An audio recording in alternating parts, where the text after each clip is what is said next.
Okay, here we go. Facebook is the last to come on. We are here with James Courage Singer, running in Utah's 3rd Congressional District.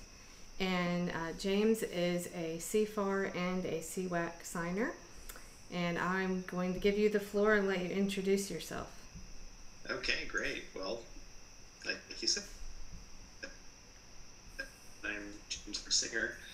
I'm running for Congress in Utah's 3rd Congressional District. I'm a sociology professor. I guess you would consider me a 30th generation Utahn. So I'm an indigenous man. And the reason why I decided to run was because of the indigenous issues that we're facing in the district. Bears Ears National Monument was something that the tribes worked with the federal government to designate as a sacred place and that all people in the United States can share. And then, with President Trump last year about this time, misusing the Antiquities Act to rescind Bears Ears and make 2 smaller areas. The district is facing racial gerrymandering. It's facing voter suppression of the natives that have been there. And up until now, there's been no congressional representation or representative that's come down and actually cares about of the folks in San Juan County, specifically those natives. And so that's why I run. That's why I'm here, is to make sure that strong voice is being heard.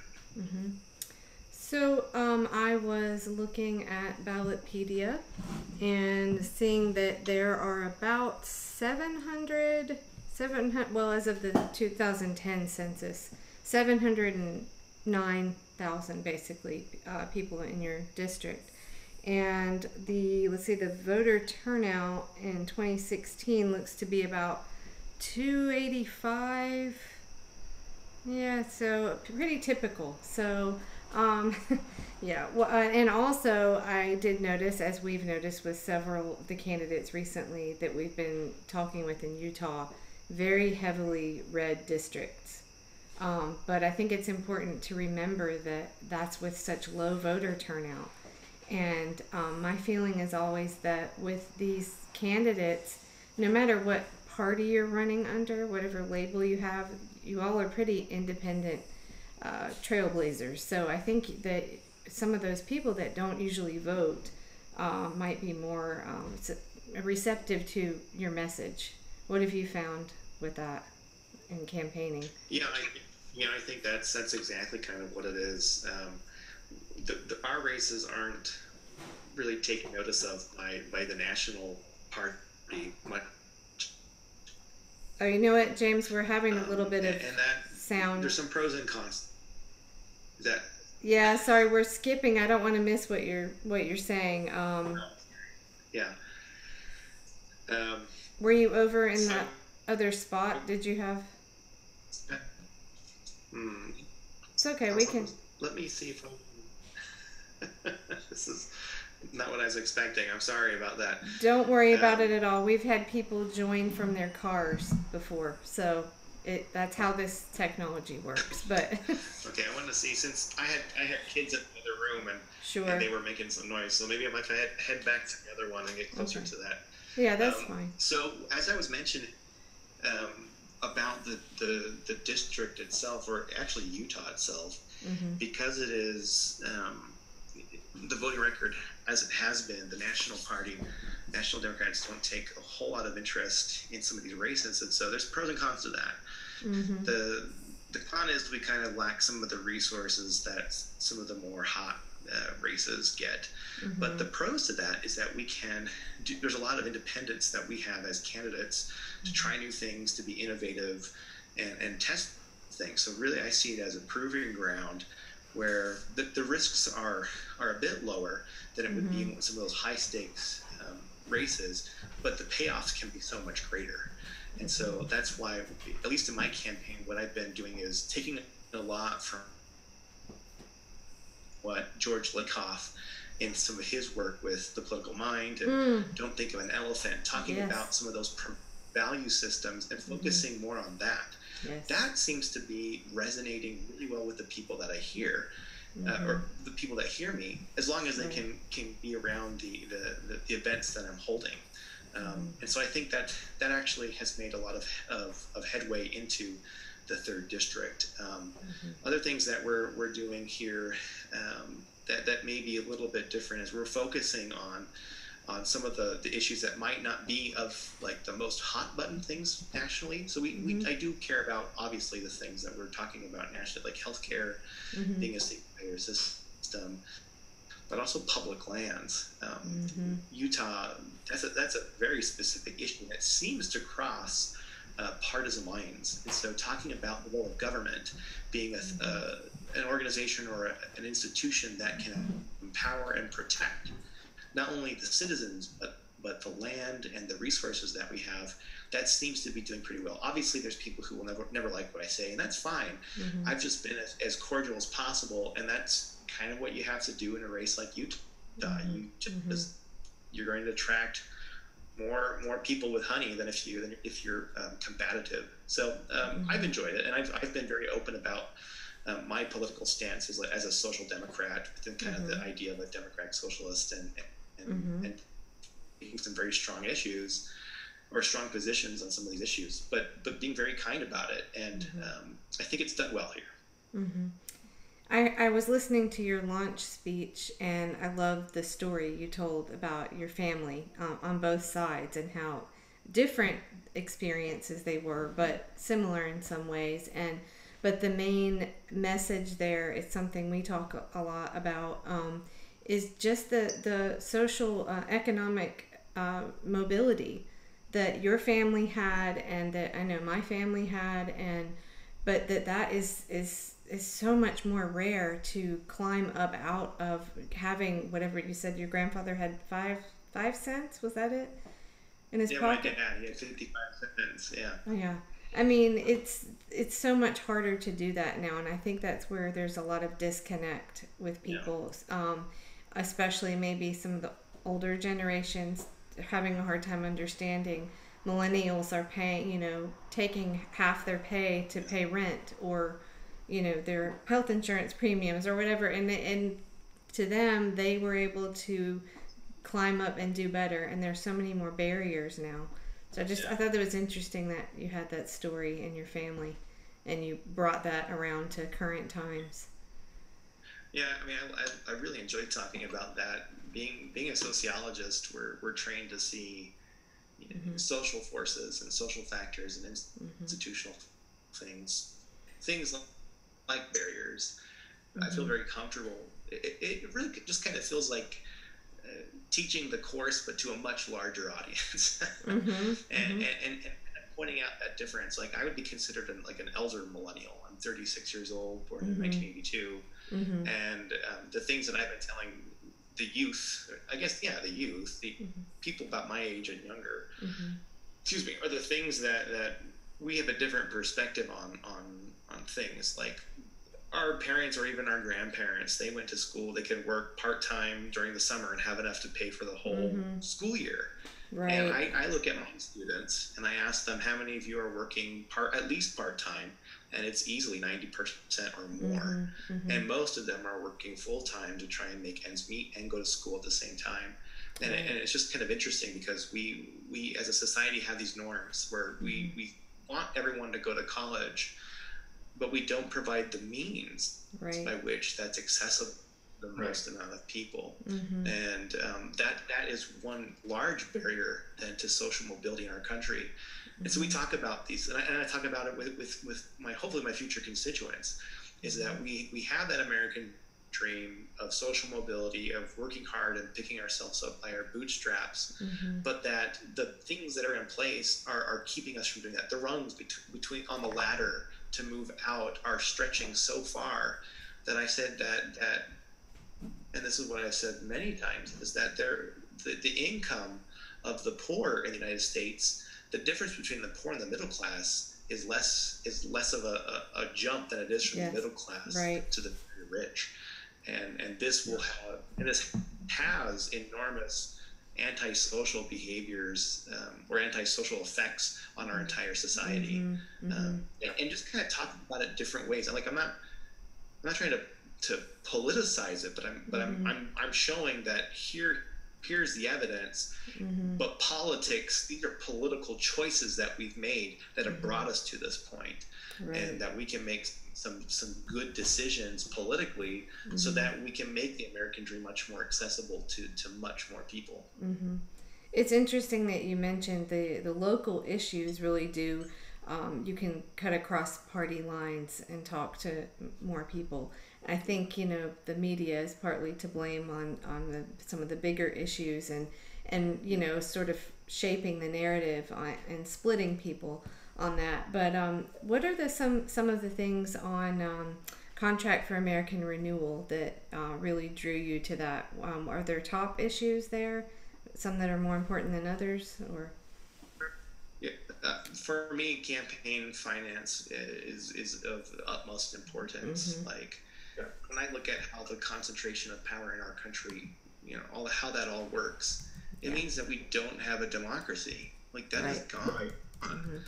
We live in an oligarchy, meaning that if you have the money, you can pay whatever kind of laws you want to happen, and that is a major threat to the foundation of our country. I know in Utah, at least, we talk about how a lot of folks are worried that the Constitution will hang by a thread, and they think that Republican or conservative politicians will come in and save that.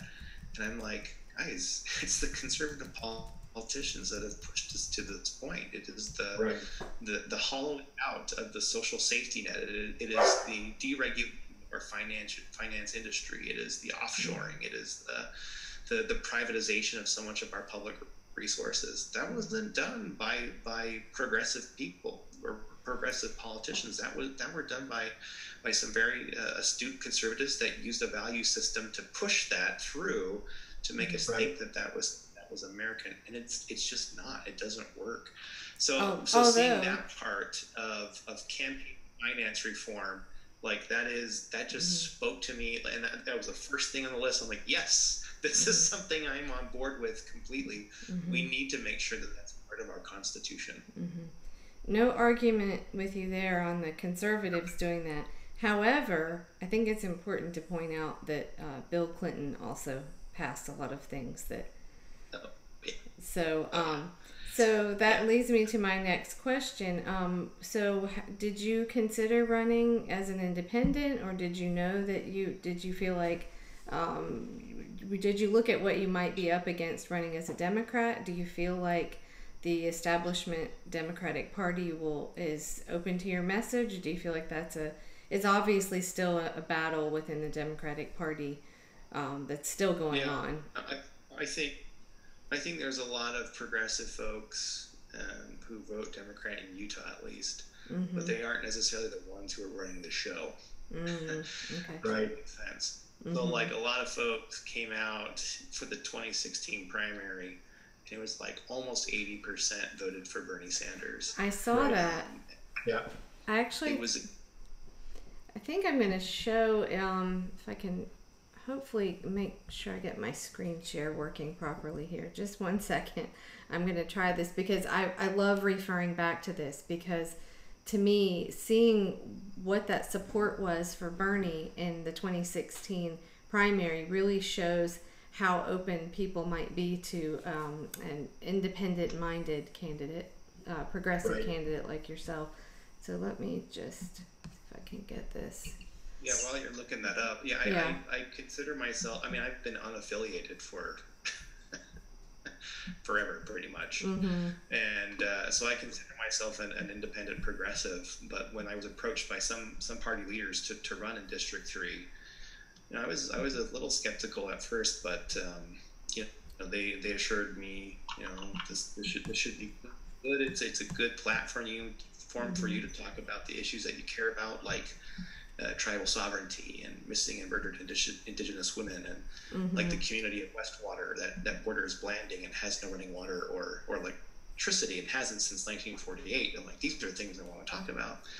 And I thought, well, if I can capture that nomination from the Democratic Party, that would be, that would add some legitimacy to the candidacy, and to garner some resources. But being in Utah, Here we I go. mean, it's not, it doesn't attract a whole lot of that kind of national attention that like a Bernie Sanders type campaign did or continues to. Yep. Okay, so I got it to work. I'm constantly thinking about, this is cool. I'm looking at it right now. Okay, so sorry. A little trouble with my Zoom screen share there. Okay, so yeah, when you look at this, I mean, wow. You know, and that obviously there was a lot of support for Bernie. That's huge. Yeah. Yeah, it's it is not even close. You know, we saw Bernie here. Just all the signs were everywhere, and you know there were a lot of people who were reluctant when they went to the national convention to cast their delegate votes. That they didn't want to do them, but they had to. They had to put it for Clinton because that's how it worked. And I know that when I was calling a lot of people, some of them have been turned off because of that. They're like, I'm not a Democrat anymore. I don't want anything to do with it. I'm like, but I've been endorsed by people for Bernie and by Our Revolution. You know, those are the Bernie people. And they're like, oh, okay, I guess I'll listen to you. And I'm like, I'm a social Democrat. Like, these are the things that we cared about in 2016. Right. This is what the campaign all about. So I mean, it's kind of cool. It's kind of cool to see that. But well, that's one. It's just interesting to point out. That's one of the things I love about volunteering with CFAR and CWAC is really we just try to focus on each individual candidate, what their platform is, and you know their promise to the voters. And there's sometimes some comments on our page when we've got a Green Party candidate. There are people that feel very strongly about that's dividing, taking away the vote. But we just try to ignore the labels and stick to what the issues are. And really, there's not that much daylight between the different candidates. Maybe a little bit between an independent, they might be a little bit more right-leaning in some cases. In others, there are people that have decided to run as independent, and they're just like you. So, and some are maybe more fiscally conservative, but there's so many issues that we can agree on, and that's what we have to try to do to move forward. So, but yeah, so I did see, if I didn't mention this already, I think Utah was like Utah's third was plus 26 or something. Plus 25 red. That's something called the Cook Political Index or something. So yeah, that's pretty red. But it's an interesting contrast going from talking to candidates in Massachusetts to Utah. Like that depend. Like Republican's a bad word in one place and Democrat in another. So, but once you get past that and talk to people about the issues, then do you think they're more open to returning to voting Democrat then? Yeah, we've looked at that. I mean, I've looked at the numbers, at least when it comes to that R plus 25, and on face value, it's like, man, this is a battle, and it is. I mean, there's a very small window at the top of that mountain that we can pass through to win, but we see it. Right. And what it is, because it's a midterm year, we've got the kind of national idea of blue wave. We've got some ballot initiatives here in Utah about legalizing medical cannabis and expanding Medicaid and having better boundaries for our political districts. Those are things that are going to bring people out more than I think the pollsters realize. And that we've been focusing specifically on those people who show up to presidential years and vote then, but not in midterm years. And it's pretty bad in some places in Utah. For example, the most populous county, Utah County, in the district, it drops below 40%. I mean, and that's better than a lot. Really big deal. Yeah, I mean. Well, I mean, our other counties are like 60, even up to 80%, over 80% in some of those between these. Yeah. So to between see such a small, I mean, voter turnout all over the place is low in Utah. Right. But just between that presidential year to the midterm year, it was just activating those folks and saying, your vote actually means more in a Mm-hmm. midterm year Mm-hmm. because so many less Republicans show up. So doing the math, if everyone who showed Mm-hmm. up in 2018 who was there in 2016, Mm-hmm. then we win. It's a Right. weird thing, but that's Yeah. how it works. As long as you show up, we've been reaching out with other groups to make sure that we get new folks registered. So Voter Rise is here. They've been hitting up the high schools with the March for Our Lives. But down in San Juan County, we have at least registered 1,500 new Native voters. And Wow. part of that is because they have redrawn the county commission district so that it could be, for the very first time, two Native county commissioners on that political body Wow. really running the county, which, I mean, they make up the majority of the population. It's just been until this point. So getting those folks out and showing some of these symbolic victories that we can actually win some of these rural counties, Mm-hmm. progressive agendas, that's going to resonate. So we're kind of running a little bit of a sneak campaign. Mm-hmm. We're kind of a little bit under the radar on purpose because we want to see if this will move the needle Right. in the election. So Right. We just had. Go ahead. I just had I had a quick question. I'm a veteran, and I wanted to get your military spending and what you think we need to do in order to kind of turn the tide on the current ridiculous amount of spending that's being done on defense. Yeah, well, I think it's funny how we frame that. It's not really on defense; it's on offense. I mean, we're pushing that kind of American globalization to every corner that we can, and if they don't accept our business contracts, then we come in with the full force of the United States military.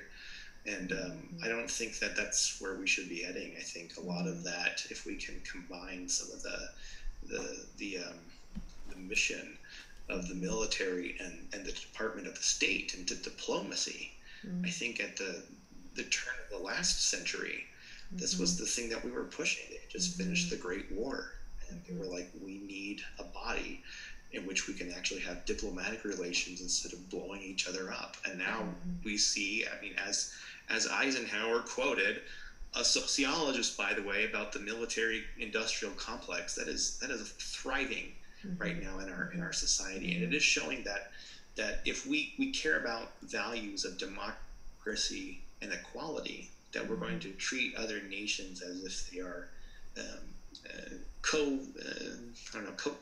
that we're in this together, really, throughout the entire world, and that we don't have to be policing every single thing. But on the other side here, I think we need to be making sure that we keep our borders safe from foreign powers and other entities that wish to do us harm, and also making sure that we take care of our soldiers as they are serving and for all their lives after that. They've given their lives, their minds, their talents to defend our nation, and then we can't just cut them loose. And I feel like, at least for a lot of veterans that I've talked to recently in the district, they feel like, well, I don't know, I have to travel so far up to Salt Lake to go to the VA.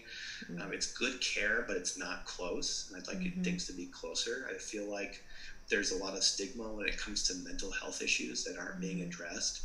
And those are things that we can do so much better, especially if we want to be that light on the hill as a democracy. We need to do so much better and treat our soldiers with the dignity that they deserve. Absolutely. And it seems so crazy that as much as is spent, that is the story with the veterans, that we're not taking care of them. It's just hard to believe. And the other thing also, obviously, it seems like with military spending, people don't question that. When you say we're going to do Medicare for all and free tuition, everyone's like, well, how are we going to pay for that? But people don't say that when it comes to military spending. Right. And I'm noticing more and more candidates are saying this, but still, I think there's just this acceptance in American culture to not question what we do overseas. I think part of it is people are just too, nose to the grindstone, paycheck to paycheck, to be worrying about what's going on halfway across the world. There's some that I guess is still kind of hidden of what we're really doing over there. The story recently that really struck me was, of course, the school bus in Yemen that was bombed, and then there was a journalist that found a piece of the bomb, and it was Lockheed Martin. And I mean, that's us. So if more people knew about those stories and really thought about it, well, why are we spending money on these awful things, and not taking care of the veterans, and not taking care of our kids and schools, fixing schools, and all these other things? I think there just needs to be an awakening in the general public about it. Right. We have a question from the chat. How is the locating of the new NSA data center impacting things in Utah? Are you aware of that? Sorry, you cut off just a second there, Brian. I'm sorry. Yeah, it did. Yeah. The new NSA center. How is the locating of the new NSA data center impacting elections in Utah? So we haven't a whole lot. I think that's in District 4. Okay. And that's between Ben McAdams and Mia Love. And unfortunately, in that race, because it's such a toss-up, they call it in the Cook political report, they really focus on just fighting each other. It's just been like one attack after another. And I feel like issues like this and the issues that people care about aren't at the top of their dialogue right now. I feel like the voters are getting the shaft because of that, and I think it's unfortunate. Okay, that data center, code name Bumblehive, is the first intelligence community comprehensive national cybersecurity initiative data center designed to support the intelligence communities. Okay, to monitor. Yeah, interesting. I hadn't heard about that. So I hadn't really either. Very interesting. Yeah, I think they use a lot of. There's a pretty highly. We're having here in Utah, especially where that data. Okay. Are we losing me? A little bit, yeah. It's okay.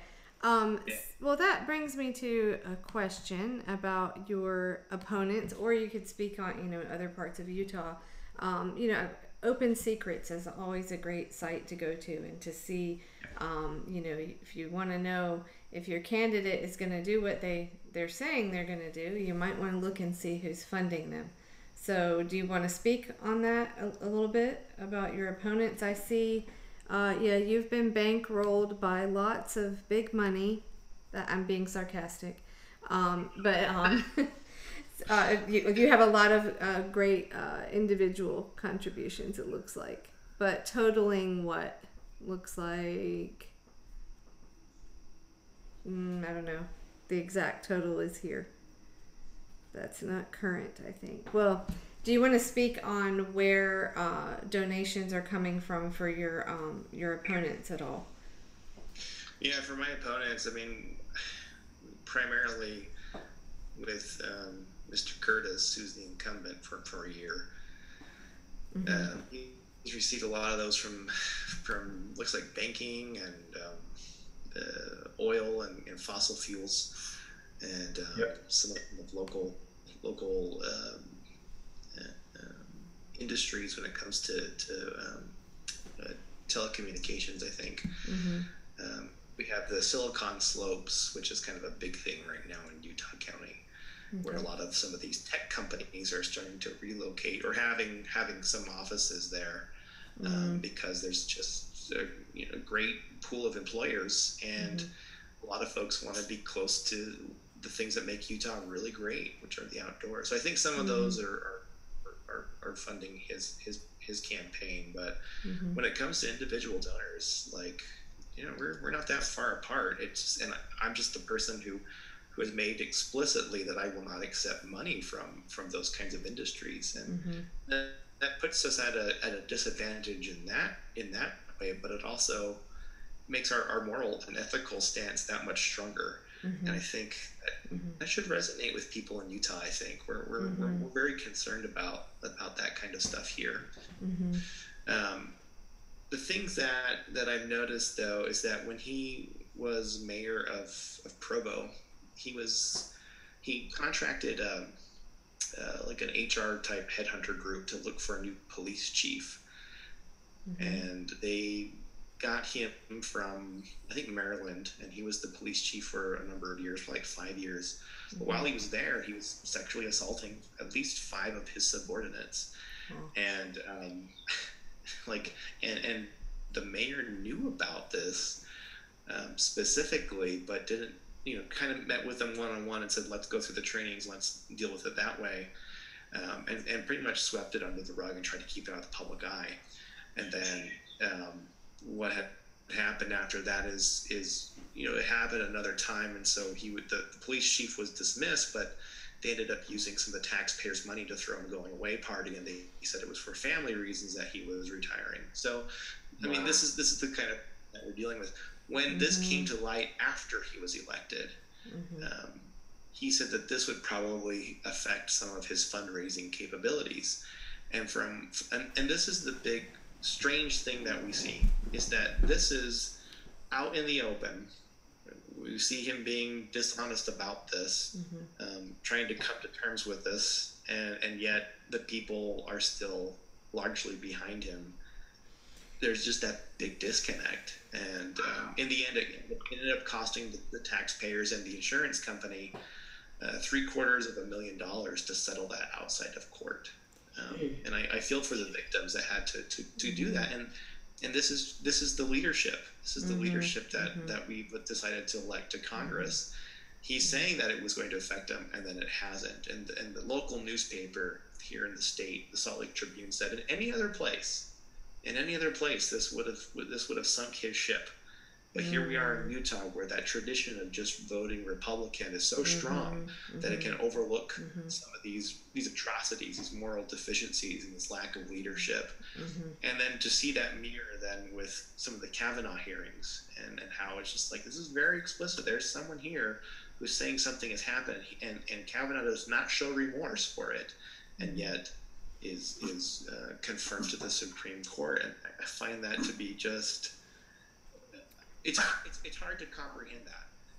Right. Just that large kind of value disconnect, where people care about being upright and respectful, but that becomes trumped, really, when it comes to party politics. You have to wonder if that is more so people honestly not even knowing about it. I mean, you said it was reported in the local paper, but I think so many people just are still treating politics like team sports. They're like, I'm this, and I'm just going to stick with that, and I'm not really paying attention to what's going on. And unfortunately, I think that is kind of the case with a lot of people. It's good that at least it was reported, and was it just one paper? Was it reported on TV news also, or local? It was on television news. It was in both major papers. It was kind of circulated for that time, but then it just quietly just moved to the side, and other things of national importance, I think, is what pushed it away. There's so many things going on. Well, that's one of the reasons the national news is why we have such low turnout in midterms. I mean, people that don't really pay attention to politics, they only tune in when it is a presidential year election, and that's what's plastered all over the news. And so you don't even know what's going on in your own backyard, because unless it's like the presidential election, you're really not tuned in at all. So I think that's, partly the media's fault, partly people are busy. I don't know. It's a big problem. Have you been able to get into any local media yourself? Like, have you been interviewed on TV news and stuff like that? Yeah, so we had maybe about a couple weeks ago, we had a story air on the ABC affiliate here. It was on the Sunday morning program. We've been on radio. We've had good coverage in local newspapers as well as kind of the statewide newspapers. We've been on different kinds of podcasts. We're trying to put ourselves out there. We get good reception from things. I only received my first really threatening hate mail email last week, so I'm like, well, at least we're doing okay. To this one. Ooh, that might mean that you're a threat. That's what happens. Well, I think the way that we're talking about, at least that I'm trying to talk about things, it comes from a place of understanding, but it's also a place where I'm not giving up on my progressive stances either. It's like I'm willing to talk with folks and listen to them and try to understand where that comes from. And I think in such a more kind of conservative state, that if you want to survive here, you have to learn how to navigate those roads. And so I think it's actually a really good asset to be a progressive in this state, is because if you want something to get done, you always have to work with conservative folks and find those things that you have in common. And I think that's a strength as an educator, at least for myself, that I bring to the table.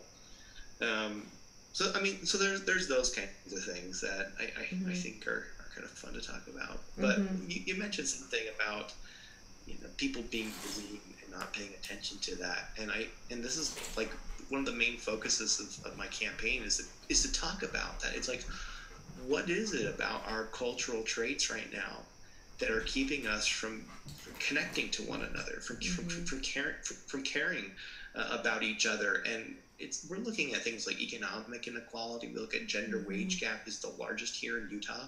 So if you're just trying to get by and make ends meet, you don't care about some of the more political things and it's questions that they're asking. The questions they ask in the media and the questions they have in the debates are the questions that the 1%, the top 5% of Americans, when it comes to wealth, it's the things that they care about. Right. It's not the things that the rest of us cares about. And so what I've been trying to do, and this is what I will do in debate, which we have on the 23rd, is to make sure that I change those questions so that it actually answers the concerns of the majority of people in Utah. Right. Wow, that's a very good point. So what are some of the specific questions you want to bring up that you feel like they wouldn't otherwise? I think one thing that we look at is just poverty in the United States. We have a relatively low poverty rate in Utah compared to other places, but it's how we define poverty. We use a measurement that is from the 1960s that's based on food costs, and that was about a third of our income back then. It's now a fifth of our income, meaning there's a large gap between what was and what is today. And it means that more people are actually probably living in poverty than they would want to admit, and that most of us are so much closer to that line than we'd like to admit as well. And so talking about changing, flipping the script and saying, look, there in other places, the social safety net is not stigmatized or racialized like it is in the United States. You go to the Netherlands, you have a kid, they're just throwing money into your account so that you can take care of it. They see it as an investment in the society and in the future. Right. We see it as a burden. And I want to make sure that we talk about that value system of empathy, of social responsibility, of taking care of each other as a larger American family. That means that when I look at the social science research, if we want to have a low poverty rate in your nation, you have to have a strong welfare state, and a welfare state that focuses on the least among us. And these are issues that Utahns care about. These are people who give generously to charities, more so than any other state. These are people who are willing to give their time and their resources to help those in need. And there are people who have a lot of wealth, but they want to make sure that people are taken care of. I think the difference, though, is that they see the government way of doing things as an overreach. Right. And I want to try and prove the point that government is not a burden for us, but it's there to empower and protect us. And that if we can elect the right kinds of people into government, that it can work for us and not against us. That's what democracy is all about. So those are the kinds of things I'd like to talk about in the debate. And I know a lot of people, they want me to go after my opponent and really attack them and just like ask them about this, ask them about this, ask them about this. And I get why people are upset and they're angry.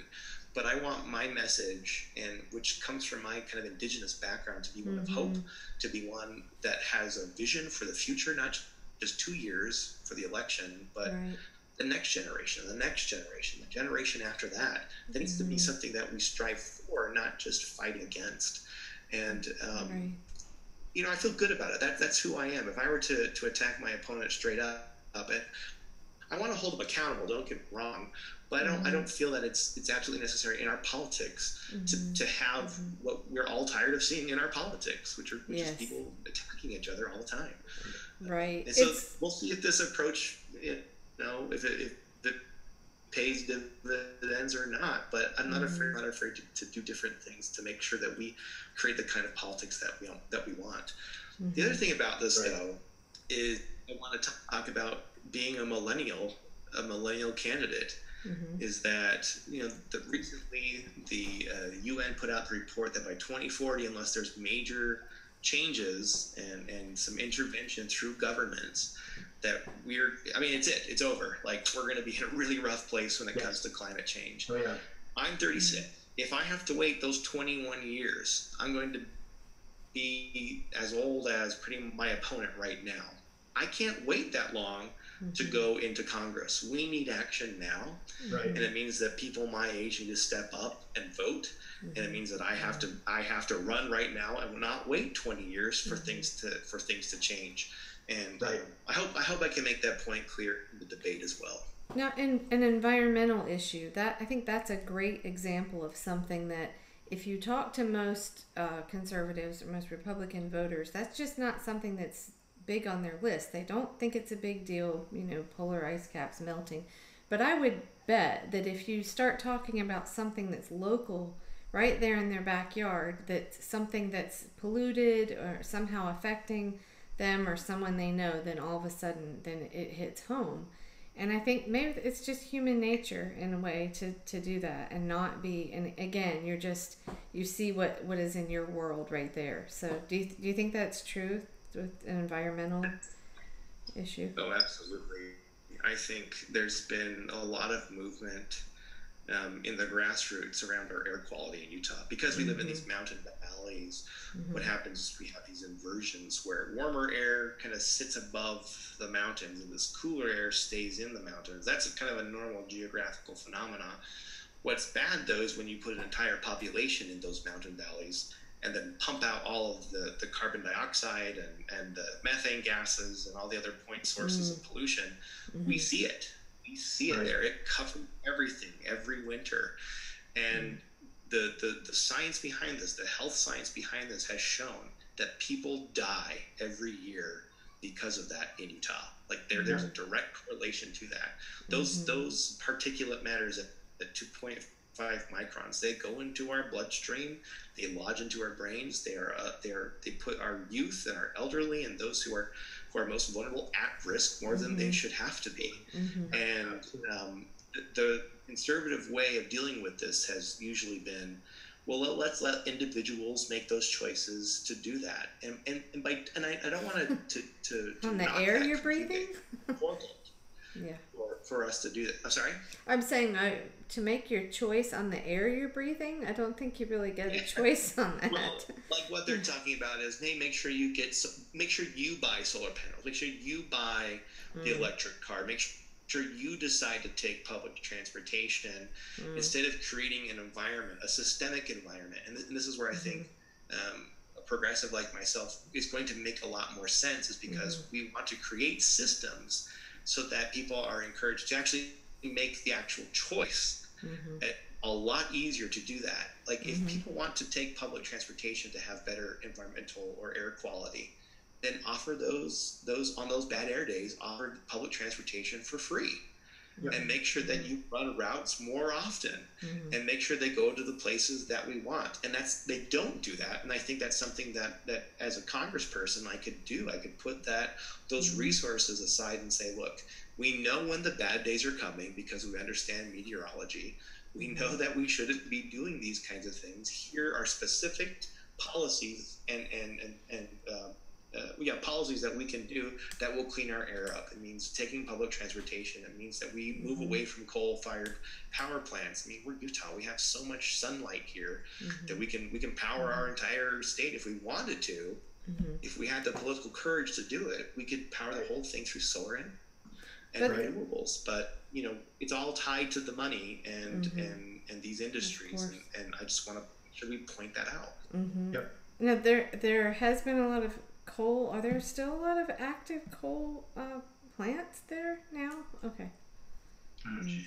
Yeah, I'm pretty sure all of our electricity on the grid here comes from coal-fired power plants in Utah. I mean, I've visited them in my district. There's two in Emery County, which is a rural county. It's the place where, you know, it provides the jobs, and the coal mining is where that happens too, in Emery and Carbon County. And this is the thing, though. If you get an environmentalist politician from Salt Lake City coming down to these areas and say, we need green infrastructure, what they hear is, you want to kill my jobs? Yeah. It's a union job. It pays well.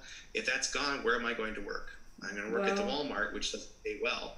And that's what Hillary did. Part of this is making sure that there is that social safety net to provide the transition, but also build up the unions in the area so that in other industries, so that when you move from one union kind of job, you can go into another one and still make the kind of money that has the lifestyle that you've grown accustomed to. I don't think that's a big stretch, that we are putting the priority on workers over the interests of the very wealthy, rich stakeholders. Right. I agree. So I have to ask you, I'm going to ask you a tough question now. I think you'll probably pass. But recently, have you heard about Andrew Gillum running in Florida, who was very progressive, was talking about single payer. Tim Canova endorsed him. And now all of a sudden he is being kind of pulled into and supported by the Democratic establishment. And his rhetoric around healthcare has changed. It's changed to access to affordable healthcare and all this kind of stuff. And I think that's why there's so much continued skepticism of when someone's sounding progressive, and are they just going to be sort of sucked into the machine and their message watered down? What would your response be to, like, could you ever go down that route if someone, how would you deal with that if you were pulled into the Democratic establishment and, I don't know, offered lots of money to change your message? You want to make a stand on that? This is just kind of give you a preface, is that when I was first asked to run by some of the party leaders here, they said, well, this will be a good jumping off point for your political career, is to run for U.S. Congress like this. And I said, I don't care about that. That's not the right thing to motivate me. It's not about the fame or the power or any of that. It's making sure that I have the issues at front, and they're like, well, this is the platform that will do it. You can do that. And those are the things that I care about. I see healthcare as even Obama, as much as it's helped so many people, it still treats healthcare as a commodity. Yes. And in a free market system, there are winners and losers which means that, you know, it's fine in a business. When you're a winner, you get money. When you lose, you're out of a job or you lose your business. But when it comes to healthcare, it means you're saddled with enormous amounts of debt, or you're dead. It's one or the other. Right. That's what it means to commodify healthcare. So I see this as a human right. I would rather renounce the party and become an independent progressive than I would change my position on some of these things. That's actually how I feel. And if I were elected, I want the folk to know that I'm not abandoning things to bend my will or bend to the will of a corrupt leadership. If that's what it is, I won't do that. I would rather stay close to my conscience and my values. And if the constituents are the ones voting me in because of that, then we're going to be on the same page. Right. and we hope that's what these candidate contracts will do. Is it's a promise to the voters, and we hope that that means voters will be paying attention and watching what people they elect actually do. On that note, I wanted to mention there was an Intercept article a while ago and mentioned Ocasio-Cortez, a quote from her saying that really what was needed in Congress was kind of I can't remember what the term she used, but honestly similar to what the Tea Party did, but on the progressive side of people, all of them banding together and saying, we're going to draw a line here and we're not compromising on these things anymore. And some of the articles it went into how the Tea Party and some of the extreme on the right have an easier time doing that and not just sort of bending and going, well, this is better than nothing, but that what's really needed is, and we've talked to so many great candidates, and I just can imagine, I know they have an uphill battle and a lot of them didn't win in the Democratic primaries. I hope they run again in 2020, but I like to imagine all of these great smaller candidates, but that have this fantastic message. It's so similar. It's a common thread among all of you. But I imagine if you were elected and said, no, we're not bending. We want this. I think that's what it's going to take ultimately. And it's probably a longer road than next month, unfortunately, but yeah. So, do you have longer term plans? Of course, I hope you win. So be positive there. But do you have longer, going forward to 2020 or? Oh, I hope that, that this inspires a host of other Native candidates to see how a campaign can be run, and that important to have that. I think what I'm trying to show other folks, oppressed groups really, not just natives, but oppressed groups, is that the statistics are always against us. And I look at my cousins who are my age that were living on the reservation, and their life chances were starkly different than mine. They're dead. I mean, that's the truth of it. One died of alcoholism, the other one was from metabolic syndrome. And I want to show that, despite all the things that are running against us, we are the most resilient. Oppressed peoples are the most resilient. We know everything's stacked against us, but we push through regardless, and we survive, and we are still here, and we will be here. And this kind of mentality is perfect to have in our kind of politics. We need to have that resiliency and coming these different ways of thinking and being, and bringing that into our politics, because that's really what America is about. It's about bringing not just the interests of the most wealthy, but it also means that we have to take care of all the ways of thinking and being of everybody else, and making sure we have a true democracy. We're not there yet, but this is what's so inspiring about the promise of democracy, that even though I may be very disheartened by systemic racism and patriarchy and sexism and all these other kinds of systems of oppression, the fundamentals of our country show that we can surpass that and really move towards equality. And it means that we have to think differently about things. It means we can't be so hyper individualistic. I think we can learn from places like South Africa that after apartheid, that should have been a bloodbath. That should have been a very bloody regime change. And yet through Tutu and through Mandela, they did that truth and reconciliation by focusing specifically on how the system was corrupt, and that we were all victims of it, whether we were participants as oppressors or the oppressed, and that we have to say what part we played in it so we can overcome it. We have not done that yet in our society, and that is the place where we go for the future. So yes, 2018, we'll see what happens, but this is a long-term project that I think is what we need to be pushing for our society. And I'll be there. I'll be there either on the policy side, the political side, or the activist side. I was doing that before as a public policy analyst and as an activist before, and I'll continue to be propping up those voices to make sure that we get to that point. Well, I believe you are our first sociologist, the candidate.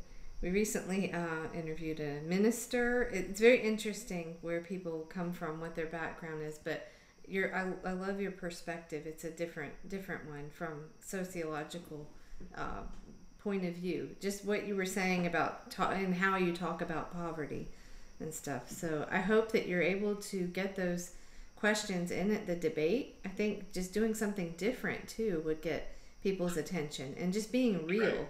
And I think that's what so many people responded to with Bernie, was he was just authentic, and that got people's attention. So it was wonderful to meet you, and I wish you the best of luck. And thank you so much for taking the time at this very busy time of your campaign to come on and talk with us. You are so welcome. Thank you for having me. It was so wonderful to talk to both of you.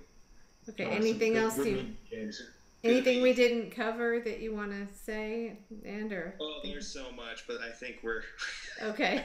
We're good for now. I mean, I got the message across how I think people know. Yeah, I think so. Okay, great. Thank you so much. All right. Thank you. Good night. Okay. Good night, everyone.